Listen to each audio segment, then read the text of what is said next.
მეგობარო მაჩუქა 8 ყუთი წიგნი. მოხდა ისე, რომ ერთი აზარტი ჩავაქსოვე მეორეს წიგნებში.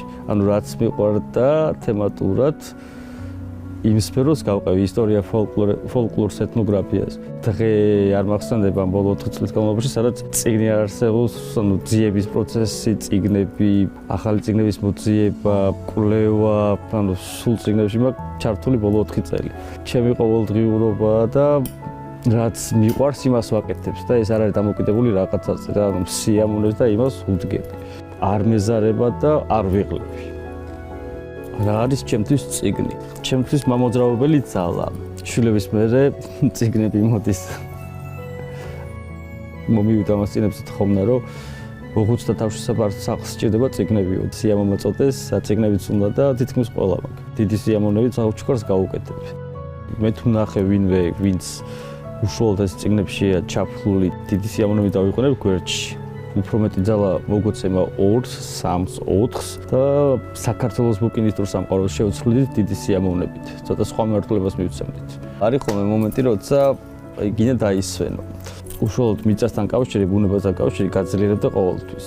ეხლა ცხოვრებაში მიწევს ყოფნასად ბეტონში, ბლოკში და ასფალტზე, ხო? ანუ მე უშუალოდ ვერ ვიღებ მიწისგან ენერგიას. ბუნებისგან ვიღებული ენერგია სხვა რაღაცა. ის უშუალოდ პირდაპირ ადამიანთან არის კავშირი და არა როგორც ანუ წიგნი გასაგებია, ქაღალდი, ხე, ბუნება, მაგრამ უშუალოდ მიწასთან კავშირი სხვა რაღაცა.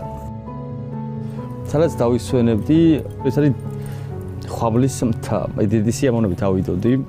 ერთი 2 კვირა ხვამლის თავზე გავშლიდი კაროს.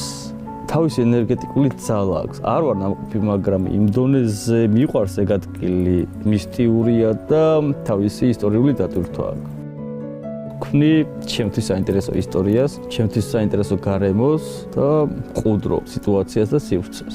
ყოველჯერზე როცა მოდიხარ, ან მოდვა ვინმე სტუმრად შემოირბენს, სულ სიახლეები ხდება და განახლებული სახე. დღეს ჩავიბარე წიგნები, ხვალე მაჩუქებენ წიგნებს, ზე კიდევ ვიყიდი წიგნებს. ძალა და мотиваცია არადოს არ მაკლია, რომ ვახარისხო და მივიღო წიგნების თემას.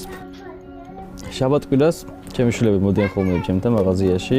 ჩემი მთავარი მამოძრავებელი ძალა აქ რო ქმნიან ქაოს, უკვე თავისი ჟიამული აქვს და წიგნების მაღაზია მაინც ჩემი შვილების იქით არ დარწავა და მაგათია ყველაფერი. წიგნთან სიყვარული მე ვფიქრობ, ბავშვებს თავიდანვე უნდა კონდეს ჩაქსოვილი აზრში და უნდა უყვარდეთ ყოველთვის, იმიტომ რომ წიგნის გარეშე ადამიანი არ ვიცი მე. თითოეული მომენტი მე ამაყება ხოლმე, აი გარშემო ჩემთან ბევრი ბავშვები არიან. უხარია და ყოფნა, ჩემ ცოდნას უზიარებ რაც მაგ პლუს წიგნებით, ანუ წიგნები რაც არ მენანება, გასაჩუქებლად ეგ არის პირველ რიგში. გადაცემის უნარი და ყველაფერი დაკავშირებულია ერთმანეთთან. ვინც აქ შემოდის, უკმაყოფილო არადროს არ გასულა და ჩემ ენერგიასაც ხო გადავწევ ბავშვებს, ჩემ ცოდნასაც, რაც არ მხლის წიგნებია და წიგნების გადაცემით უფრო მეტ ენერგიას ვიღებ. არ მენანება არავისთვის არაფერი არასდროს. პირიქით, ან თუ ვინმე დაინტერესებული გადავყოფი თან. წიგნს ვერადროს ვერაფერი ვეშოსვლის, როგორც უახლოესი მინიმუმ 15 საუკუნე მაინც. არასდროს არ მყარებია ტელეფონი წიგნის კითხვა მაღიზიანებს. პირიქით ახლა რომ მიჭირავს დიდი სიამოვნებით გადავშლი, წავიკითხავ რაც მე მაინტერესებს და აი გრისი მუღამიც მაქვს, მაგრამ ეს ონლაინ ჩემში ვერ ჯდება.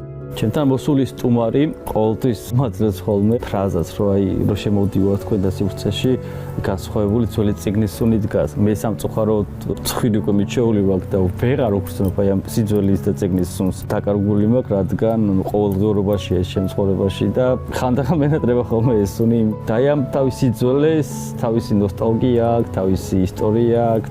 მეგობრულ გარემოცვას ჩემ წრეში ამ სფეროში ყოველთვის ვანიჭებ უპირატესობას, რადგან ერთმანეთს უდგევართ, მე დამჭიროებია ის დამხმარებია, ან სხვები, რაც მახსენდება, ეს არის ანუ არ დავასახელებ კონკრეტულად პიროვნებას, მაგრამ სჭირდება შვილისთვის დახმარება ოპერაციისთვის, მომიტანა წიგნი სჭირდება რომ გავუკიდო. მეთქი დიდი სიამოვნებით, მოგიდგები გვერდში დაგიდგები, რით შემეძლება.